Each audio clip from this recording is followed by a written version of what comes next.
Good evening, and welcome to tonight's conversation with Anand Giridharadas and Noam Chomsky. I am Rebecca Schwartz, third-generation bookseller and owner of Porchlight Book Company. I am delighted that Porchlight has the opportunity to host tonight's discussion about Anand's latest book, The Persuaders, at the front lines of the fight for hearts, minds, and democracy.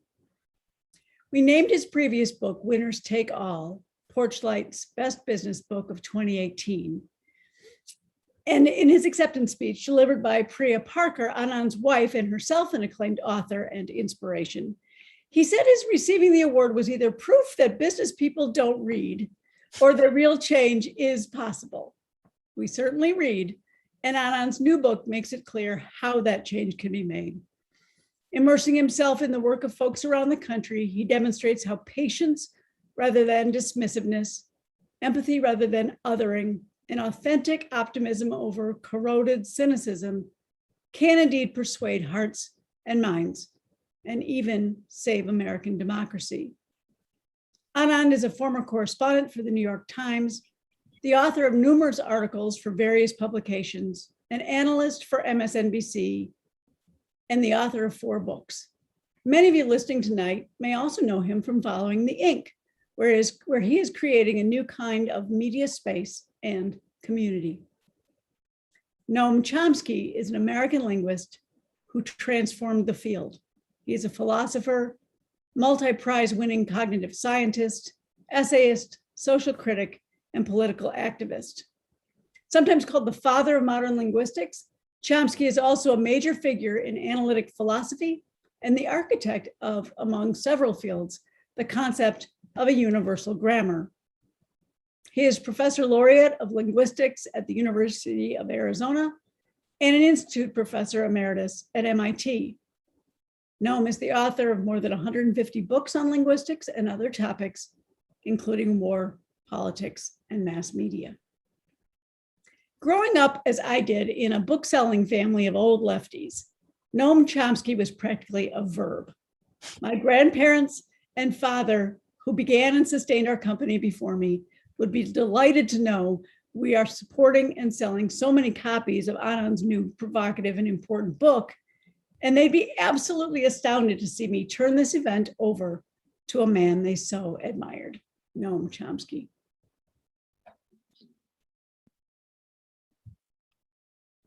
Very pleased. Glad to have this chance to discuss with you a topic that I've been immersed in one way or another a large part of my life. A lot of these issues that you discuss actually come up within the educational system. What kind of relationship do you have to your students? These are debates that go back to the Enlightenment. Should education be coercive, or should it be stimulating the curiosity, inventive, instinctual concerns of the student? So at one extreme, you go back to the 18th century, there were models, 2 models opposed, which are very similar to what you're discussing, in fact. One of them is the model of pouring water, education as pouring water into a vessel from which it then comes out in a spigot called a test.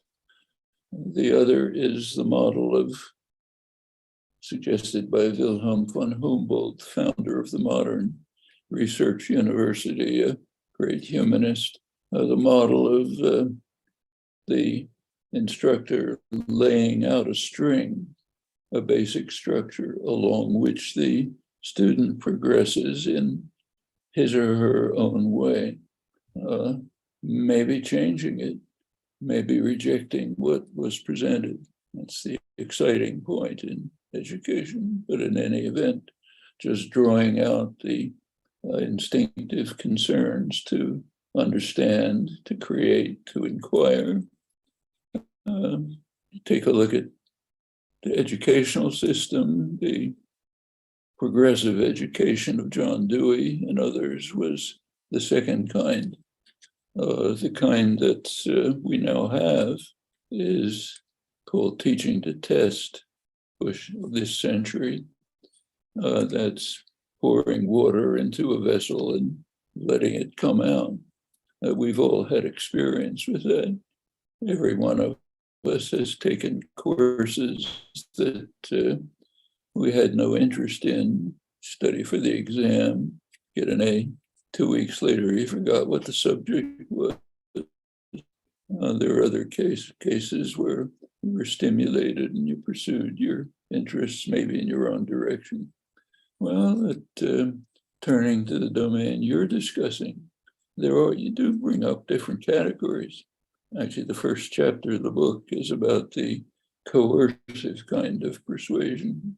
It's done by efforts to mislead, to control, to set up divisions among people, to leave them vulnerable to domination, to use some of the terms your interviewees use.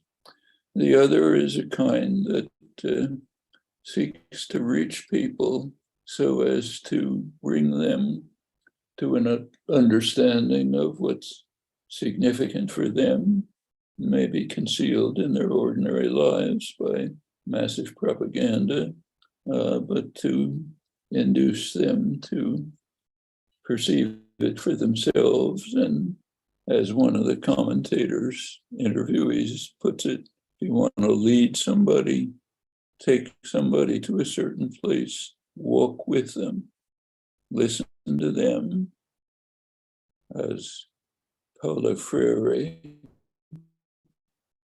famously suggested in the educational system, a mutual relation between student and teacher, walk with them, try to get to the place that you're intending, or it might be some other place, because you can hear and change yourself. In that second category, you distinguish two types. One of them is the Bernie Sanders type. And I have to say, just to be clear about it, that even though that's the kind that most of your interviewees reject, it's the kind I'm personally partial to. As you put it at one point, just the facts, ma'am. Here's the way things are. Here's what we can do about it. Go ahead and do it.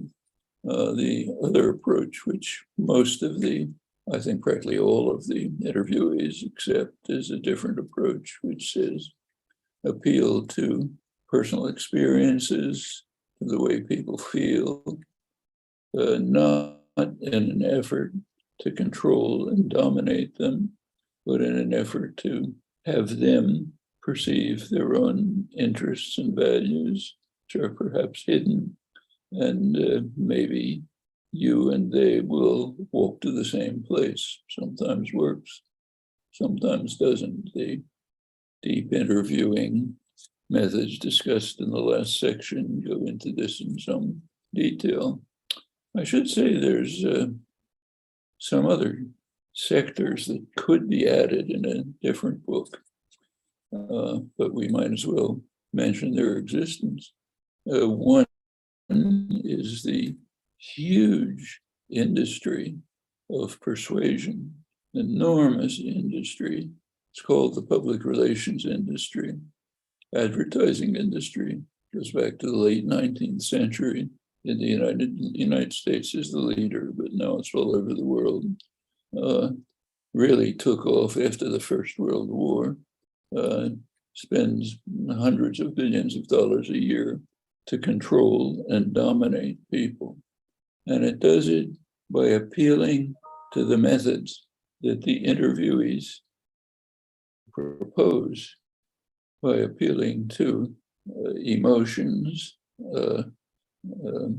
anger, misinformation, delusion. In fact, the fact of the matter is that the advertising industry is the most anti-capitalist industry that has ever emerged. It's devoted to creating uninformed consumers who make irrational decisions. Anyone who's taken an economics course or looks at a store knows the advertising industry that a market is supposed to be based on informed consumers making rational decisions. And the industry is devoted to undermining that. It's a huge form of domination and control with enormous amounts of money, huge numbers of people working hard to devise methods which are kind of like those that the interviewers propose, but for a different purpose, for the purpose of domination and control, misinformation and delusion, rather than for the purpose of getting people to discover who they are, what they really want, what their values are, work together to improve life. This is a very striking contrast, which some other study could bring out, could mention finally, and something else, that's straight government propaganda. It goes back in its modern form to the British Ministry of Information. As soon as you hear that name, Orwell comes to mind. The British Ministry of Information, at the time of the First World War, was designed to, directed mainly to Americans, to try to induce them to support Britain in the First World War by manufacturing all sorts of terrible stories about Hun atrocities and so on and so forth. It was followed very soon by the US Committee on Public Information. Again, your ears prick up when you remember Orwell. Public information means public disinformation. It was designed by Woodrow Wilson Institute to try to turn a pacifist population to bitter, angry people who hated Germany with such passion that the Boston Symphony Orchestra couldn't play Beethoven, and it succeeded. And some of the members were very much impressed. Two of them were extremely influential. One was Edward Bernays, who went on to be the main founder of the public relations industry, so he could learn the lessons of how to engineer consent, as he put it, by various methods. The other was Walter Lippmann, leading liberal public intellectual of the 20th century in the United States, who was also impressed by what he called manufacture of consent, as what he called a new art in democracy, how to control, dominate people. So these are other aspects of persuasion. And I have to see, when I hear the word persuasion, I have an immediate visceral reaction, because so much of it, in quantity, the overwhelming majority of it, is designed to mislead, to misinform, to delude, set people against one another, to control and direct them into harmful paths, harmful for themselves and for others. But your book is the opposite, the sector that's trying to use these methods in a very different way, in a way comparable to a decent educational system, which again tries to support, stimulate, inspire the efforts to find out who we are, pursue it, discover ourselves in the world, and act in a cooperative and constructive manner. Well, that seems to me the general picture that I got from the book. I'm sure you want to.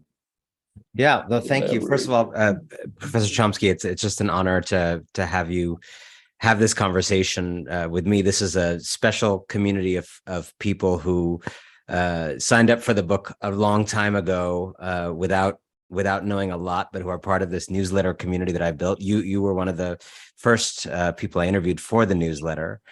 So you're obviously familiar to them for many reasons, including that. And so thanks to all of you who have signed up and are watching. I really appreciate those opening remarks on several levels. A few reactions.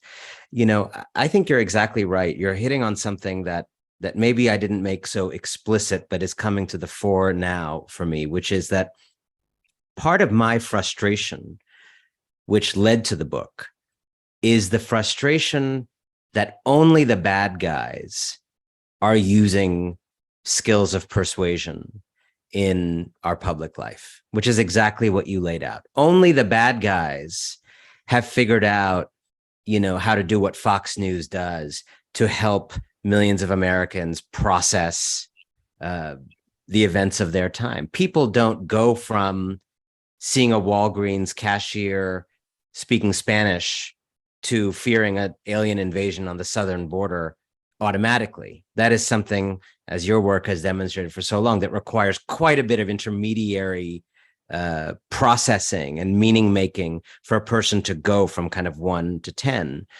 And the bad guys are so good at that with Fox News and this other media ecosystem.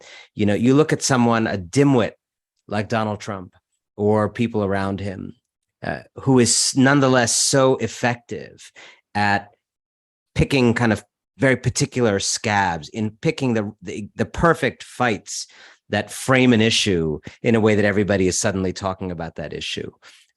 You look at, the kind of ability on the right to name scapegoats, in many cases fraudulent, misleading naming of scapegoats, but to clearly identify a villain and rally people around it. And you look at a kind of similar failure on much of the left to be able to do the same for banks in 2008. Or to be able to do the same for people who get us into bogus wars, a kind of reluctance around that kind of naming and shaming. You see a real facility with language and messaging on the far right, a discipline around it, a recognition of how language can actually get into people's heads. Again, the subject of your life, and actually shape new constellations of political possibility simply through a phrase like partial birth abortion or death tax. And again, just much less skill and facility on the left with doing those things. And so I understand your concern that a lot of these tools we're talking about, whether it's the linguistic part of persuasion, whether it's a media apparatus, whether it's picking fights and scapegoating, these are all dangerous tools that, as you point out, can be used for very dangerous ends, and perhaps, as you would say, overwhelmingly have been used more on the ledger of manipulation and domination and the abuse of power. But I think the curiosity that was the wellspring of this book is, does it have to be that way? In this modern media environment, in a social media environment, in a fragmented media world, is it possible for the good guys, so to speak, to employ certain of these methods and techniques to cater to emotion and psychology, for example, which I don't view as something that is necessarily base or lower? I mean, I think emotion and psychology are emotion and psychology, that you can cater to them in any number of ways, for good or for evil.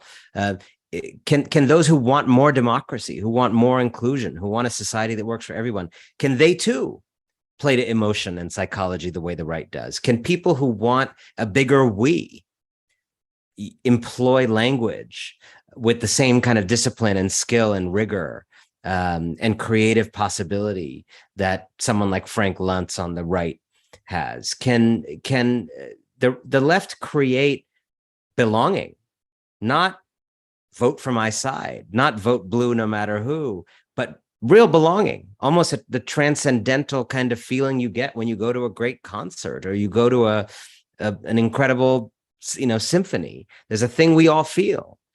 And it pains me to say that some of the most terrible actors in American life have figured out how to create some of those transcendental feelings in their rallies and in their public comings together. And some of the people who want the best for us haven't, have not figured out how to create a real sense of home. And so instead you get emails telling you to chip in $5 10 times a day from the Democratic Party. But I don't think I've ever been invited anywhere by those emails. Have I ever been invited to a park? Have I ever been invited to go, sing some songs celebrating immigrants in Washington Square? No, I'm just told to chip in $5 and stay home and kind of not participate. So I became curious about whether some of these tools, not the manipulative ones, but the morally neutral ones around language, around sentiment, around picking fights in a generative way, around naming names, around helping voters make meaning, whether these could be deployed in the service of greater democracy, greater inclusion, greater justice. And of course, the book is not about my feelings about this, thankfully. It is about, as you say, people who are trying to apply this, people who are thinking about what this would look like in their own world. And the last thing I'll say is I think what I learned from a lot of them is a mental model of voters, of citizens, that feels very countercultural in 2022. I think most of the persuaders I write about, whether you're talking about Congresswoman Alexandria Ocasio-Cortez, whether you're talking about Alicia Garza from Black Lives Matter, whether you're talking about deep canvassing in Arizona, where they had this door-to-door mind-changing work on immigration, what a lot of these folks have in common is a mental model of people on the other side of divides as being inherently complicated, and as Beyonce says on her new album, contradicted, internally contradicted.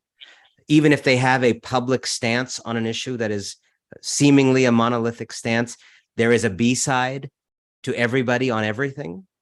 And I think most of us in the strident, polarized America that we're in now, we generally don't see other people that way. We know we are complicated, but I don't know that we grant people on the far side the humanity of being complicated, of having a second sentiment besides the one that they're shouting in your face. And a lot of these people, in a way that I personally don't, a lot of these people, their faith, their optimism, their hope, and they are fighting on the front lines of these fights. Their hope comes from that view of other people as complicated, and they see themselves as people who can get in there and help mine those dissonances and maybe push the country, therefore, in that direction of greater democracy, greater inclusion, greater justice.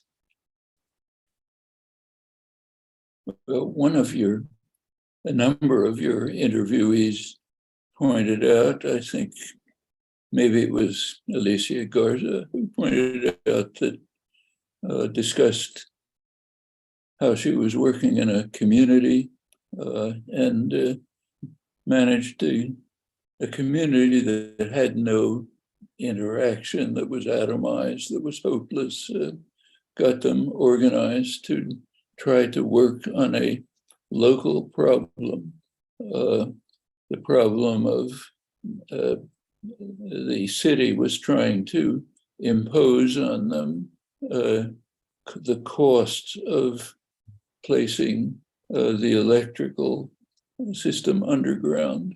She got them organized to work on this, and the campaign failed. Was a stimulating, effective campaign to bring people together to try to achieve something themselves, to show we can work together. It's not hopeless. This illustrates one of the main gaps in the modern period, as distinct from earlier periods. I mean, I'm old enough to remember the 1930s very well. What the United States at that point did move towards significant elements of social democracy. In fact, it led the way in that period while Europe was descending into fascism, and set the model that was then developed further, and mainly in Europe in the post-war period. But it was through organization, not just persuading people, but mainly the labor unions, which were not just carrying out strikes.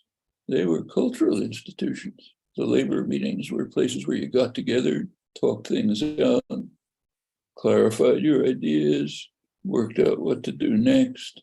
In fact, the labor unions were places where you went to concerts.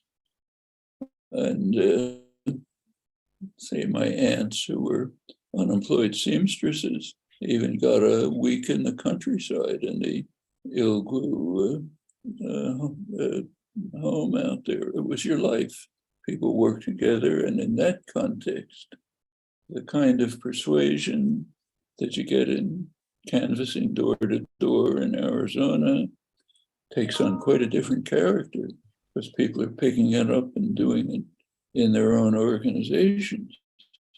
Now, I think the people who initiated the current era, what's called neoliberalism, basically savage class war, initiated with Reagan and Thatcher, they understood that.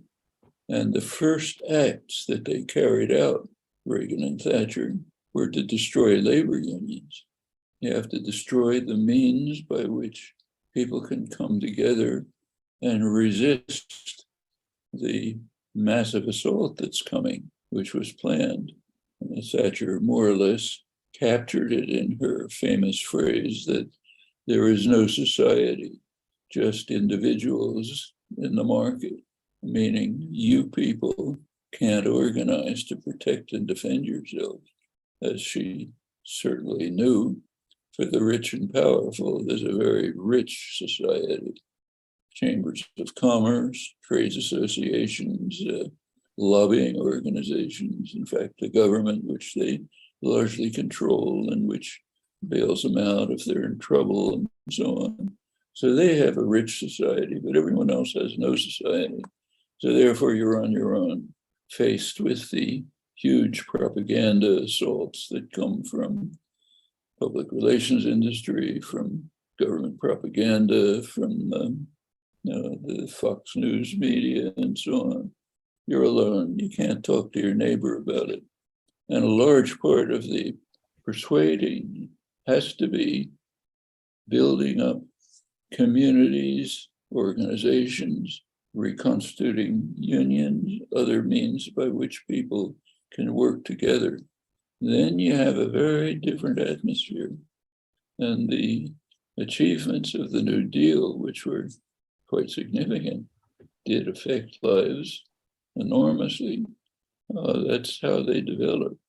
And the last 40 years have part of the class war that's been carried out has been one of atomization, breaking down associations. It's been studied by sociologists. People, there's a book called Bowling Alone, which means you don't even talk to people at the bowling alley, you're just on your own. Associations have collapsed. Well, that's a serious attack on democracy, as was intended. Power systems don't want democracy. It's the last thing they want. They want people to be marginalized, isolated, atomized. And part of the problem that your persuaders are facing is that society has gone through 40 years of this process of atomization. So when you're talking to some guy, when you knock on their door, they're not connected to anyone else. I think that's such an important, the phenomena that you described. Like that's such an important point. And I think I heard this in different forms from different people in the Persuaders. I think Alicia Garza, again, said this so clearly about a sense of home. And she actually quoted Maya Angelou about people will not remember what you said, but they'll remember what you made them feel.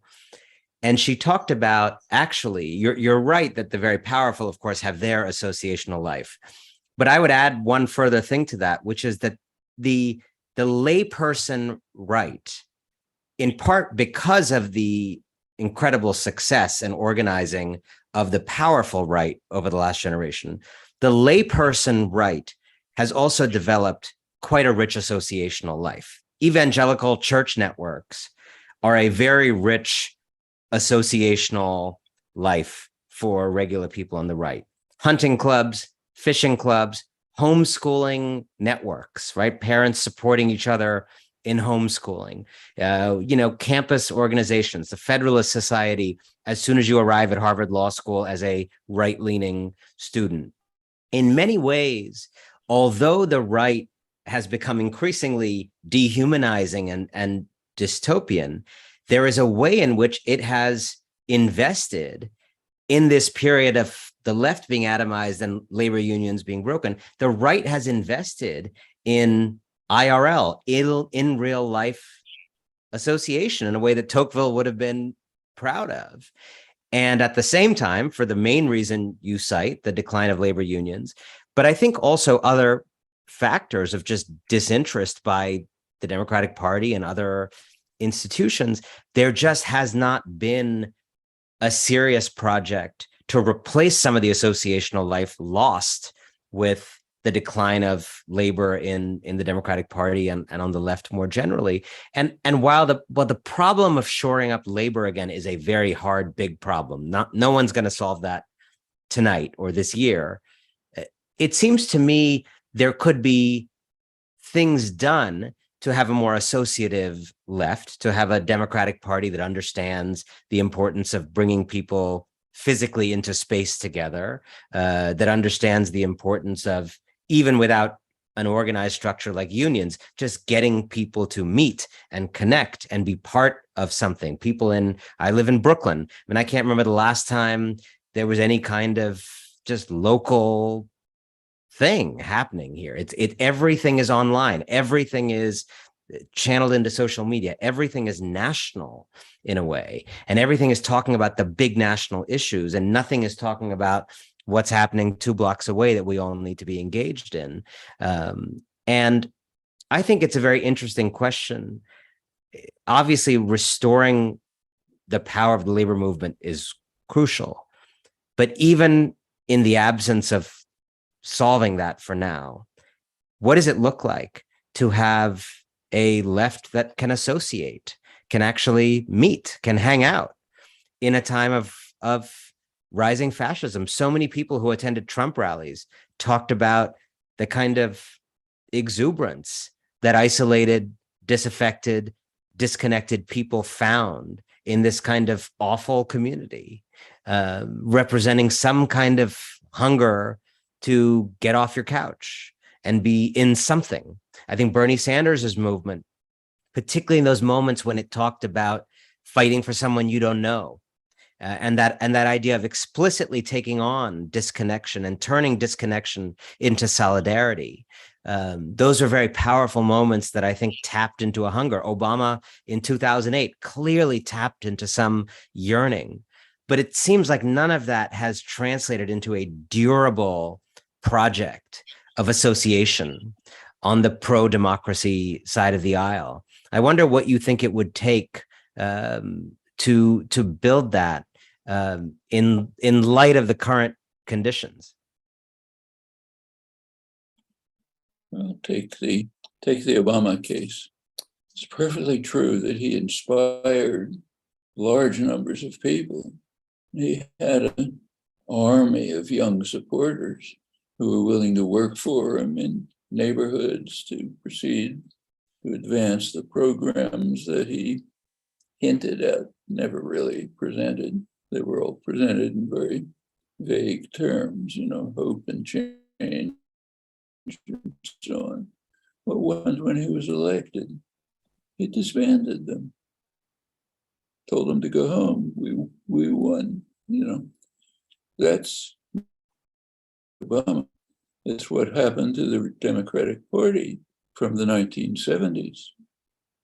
Democratic Party used to have at least a substantial part of it, which was committed to working people, poor people, the general population aside from the rich and powerful. That ended in the 1970s. In the 1970s, the Democratic Party began to turn into what it now pretty much is, a party of affluent professionals, artists, writers, lawyers, people like me, college professors.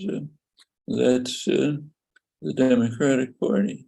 The last gasp of commitment to the working class really was 1978, when the Humphrey and Hawkins, two old-style Democrats, put through a full employment bill, which is traditional Democratic policy. Well, President Carter, who was quite anti-labor himself, he didn't veto it, but he watered it down so that it had no teeth, made it voluntary, basically. Then when Reagan came along, came the hammer blows. Let's destroy labor and open the way for the corporate sector to break up unions, smash strikes, and so on. Then comes Clinton with his neoliberal globalization policies, which are explicitly designed to undermine working people and to benefit investors in the corporate sector. It's pointed out right at once by the labor movement, which offered alternative globalization policies, which were never mentioned in the media, dismissed, never concerned. Democratic Party had left that part of the population behind, and it showed up. So take Obama again. He did have pretty strong labor support at first. He frittered it away at once. You remember the TARP legislation, 2008, 2009. The TARP legislation had the bailout legislation after the recession that Congress passed under Bush, but then Obama came in. It had two parts. One part was to bail out the perpetrators of the recession, the banks who'd been selling mortgages that they knew couldn't be repaid, and just a huge scam, then dividing up the ownership in complicated derivatives so you didn't even know who owned anything. And when it all collapsed, they had to be bailed out. Well, Obama honored that. He did bail out the perpetrators. But there was a second part, support for the people who were the victims, the people who lost their homes, were foreclosed, who were out on the streets, do something for them. That part wasn't implemented.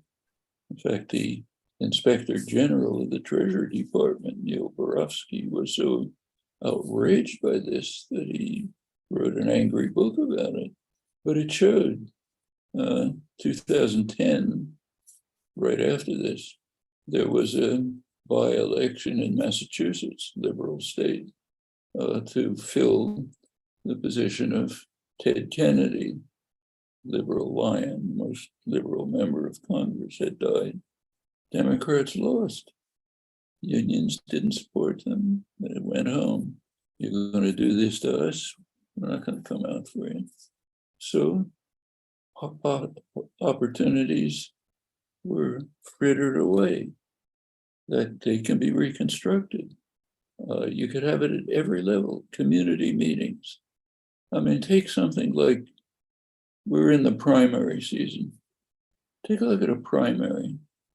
The way it works now in the United States is a candidate comes to a town, state, says, this great guy, vote for me. And people mostly don't believe him properly. Maybe they applaud and they go home. You could have a Democratic primary where the people of the town get together, decide what they want, talk to each other, work out the kind of programs they need, the kind of things that were done by Garza, I think it was, when she organized people around the electrical lines. Have them work it out. This is what we want. If some candidate comes to town, we'll allow him to come and he can listen to what we say. Here's what we want. If you can't do it, go away. If you commit yourself to doing it, we'll support you as long as you're doing it. That would be democracy. It's so far from our way of thinking. It sounds like it's coming from outer space. I think But what's that so can be done right away. And I there think are what's many so other powerful things. in what you're saying is that the richest form of associational life is large numbers of people feeling that you actually care for them and represent them and advance their interests when you have the chance. And a lot of the missing associational life right now is probably very difficult to synthesize just by bringing people together. You need a material program.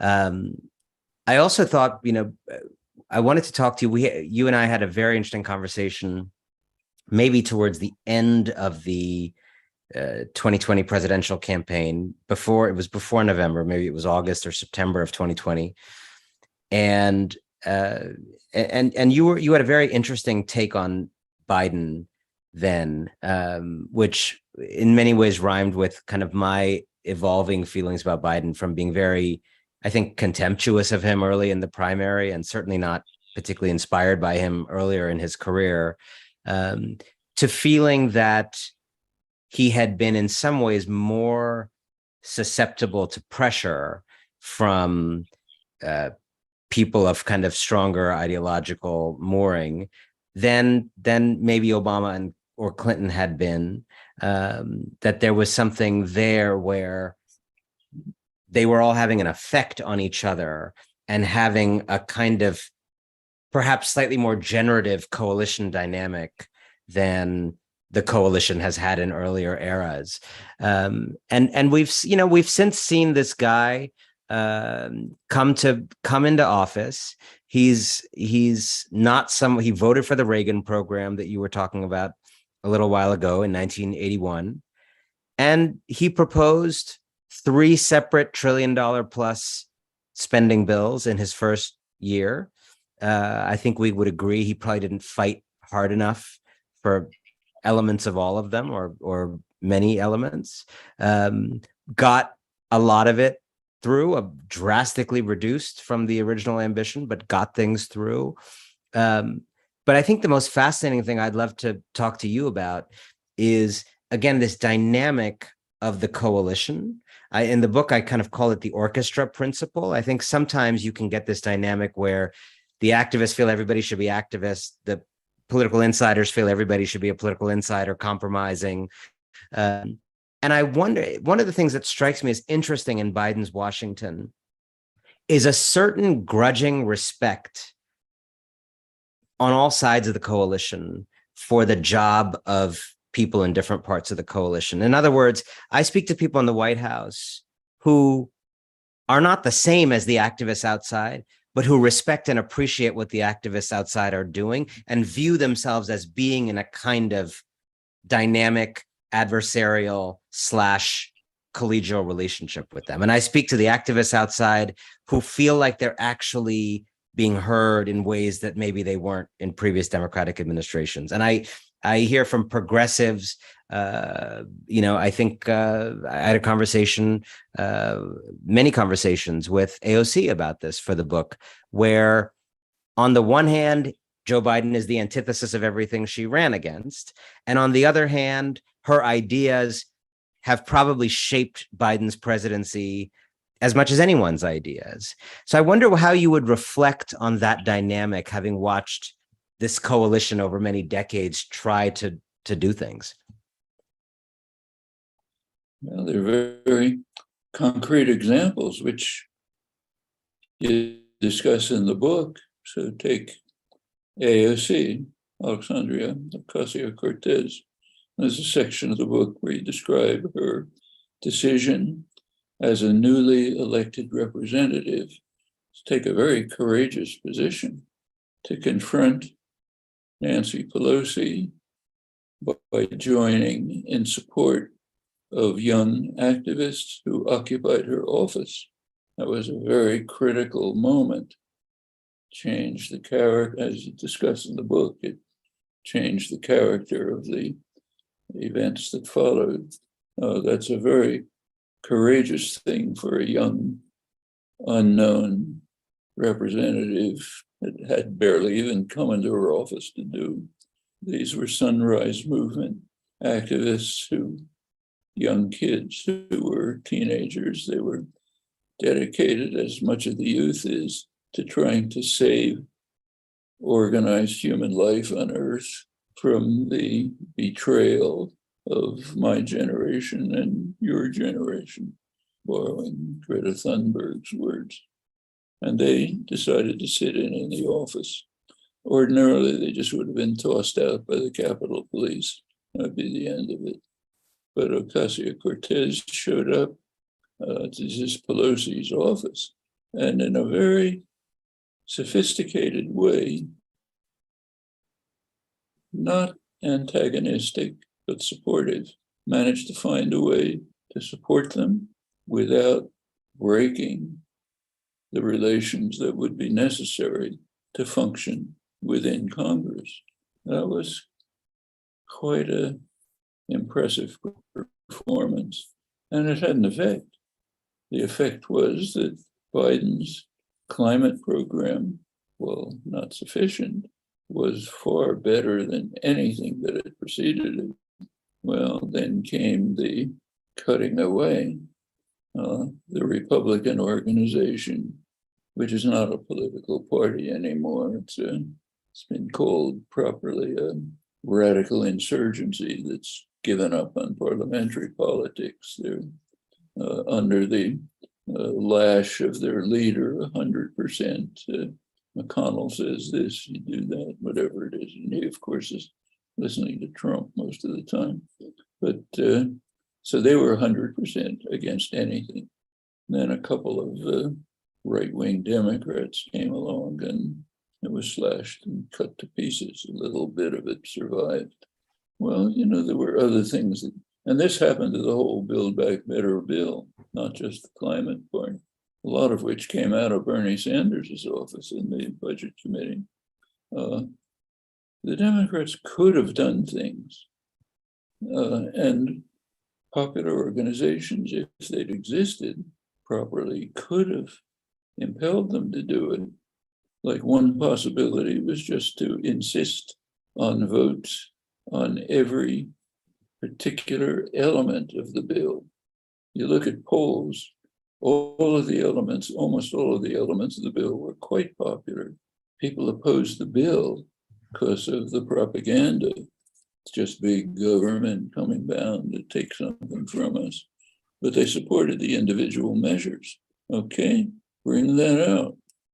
Make the deniers stand on a platform and say, I oppose child credits. Okay, let them say that. I want to burn up the planet. Good, let them say that. That's confrontational, but in the right way. And it could have organized people who do support those measures. Well, wasn't done. But again, it requires not just one part of it is the kind of persuasion that's developed by these frontline people who you're interviewing, who are working to try to get people to think through these things. But their work can be amplified enormously by organizational structures like unions, for example, which enable it to go on all the time, not just when a canvasser is coming to speak to you, but in your daily life with your friends, your neighbors, your co-workers, and so on. And it may seem utopian to rebuild this structure, but not in the light of history. You go back to the 1920s, it was very much like today. Labor had been destroyed by the Wilson administration's harshly repressive acts, a lot of it incidentally using the Espionage Act, which is on the front pages now, was used as a weapon to destroy thought, dissent, political parties, labor, smash. But a couple of years later, it came back and became a leading force in creating the New Deal policies, which enormously improved American life. And, that can happen again. In fact, I think we're beginning to see bits and pieces of it happening already. That's a perfect segue to, I think, the last thing we should talk about before we have to go, and that is grounds for hope, if there are any. One of the things that emerged for me, I started reporting the Persuaders in March or April of the pandemic in 2020, and it was a bleak time. It was already a bleak time, as you know. It had been a bleak time for some time, and then one more kind of cloud of doom came over the horizon with the pandemic, and I just felt this very strong urge to talk to people who were not just in despair the way I was in despair, the way I think so many of us were in despair and had been in perpetual despair for some years.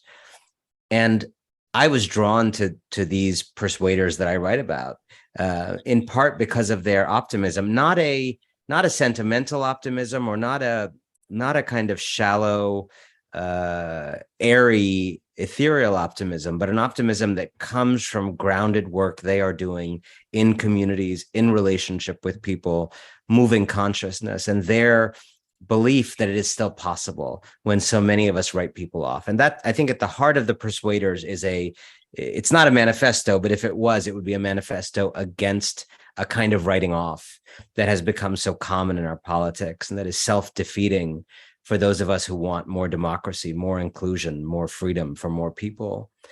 And it made me think a lot about what it is that we can offer as hope to voters, because what I heard from so many of the people I talk about is anger alone, although anger is so warranted right now, anger alone can drive people away.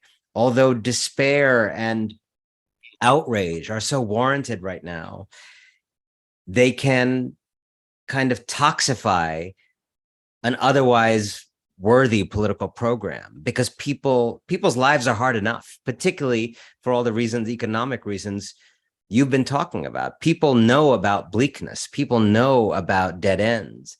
And to feel that all they're getting from political leaders on the pro-democracy side is just more anger, more outrage, more despair, more hopelessness,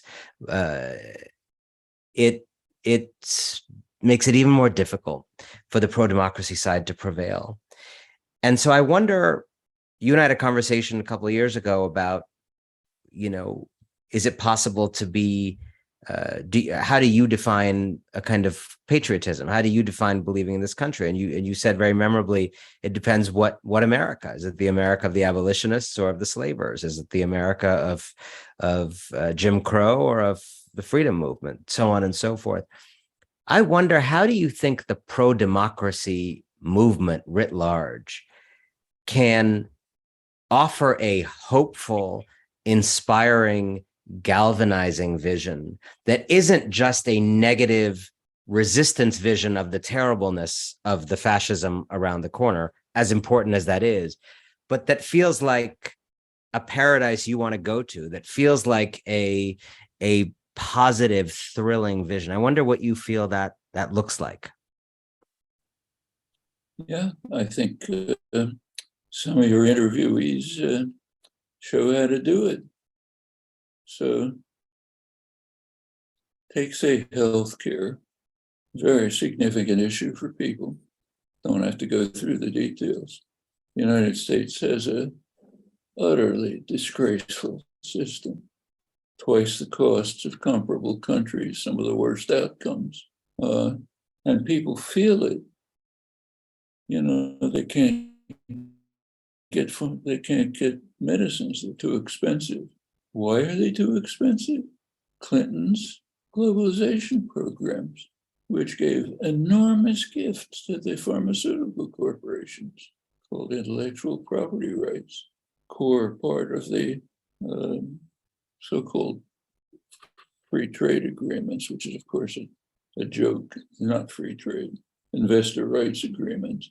People should know that. And as your interviewers point out, don't just tell them how bad things are, show them how good things could be. Your aunt could get her medicines the way people can in other countries, poor countries.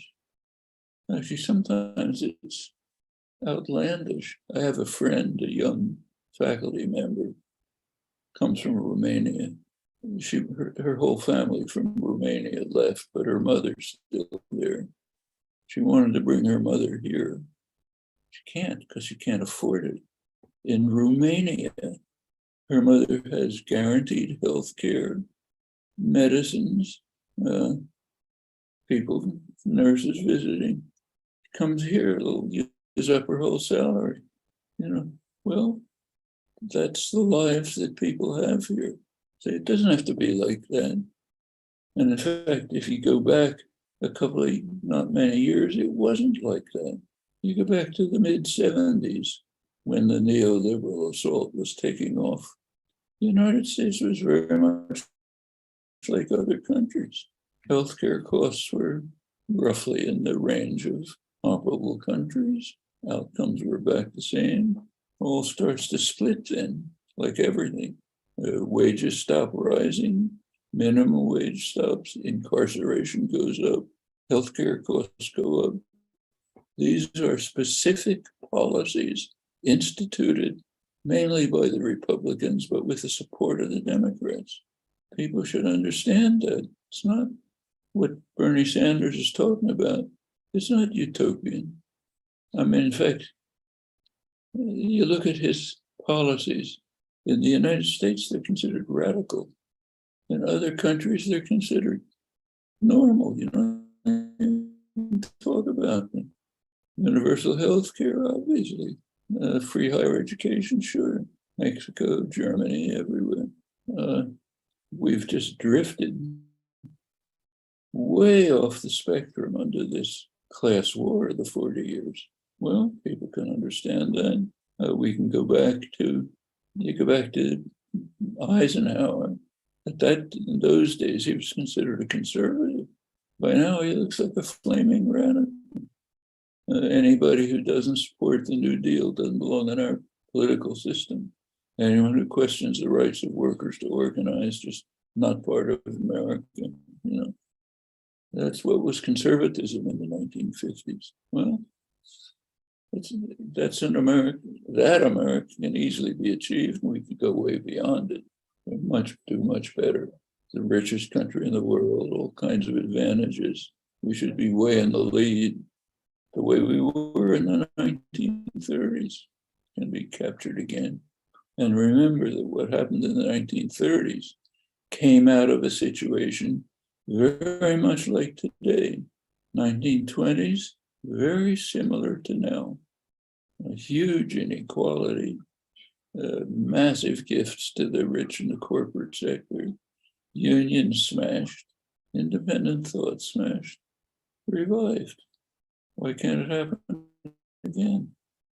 I love I love that. In the front line. I love that hope, and I feel that hope, and I think you're right. I think you're deeply right that as despairing as this moment is, it has some of the ingredients for those moments in history where actually things turn drastically in a positive direction. And that's very much, I think, the spirit in which I wrote the book.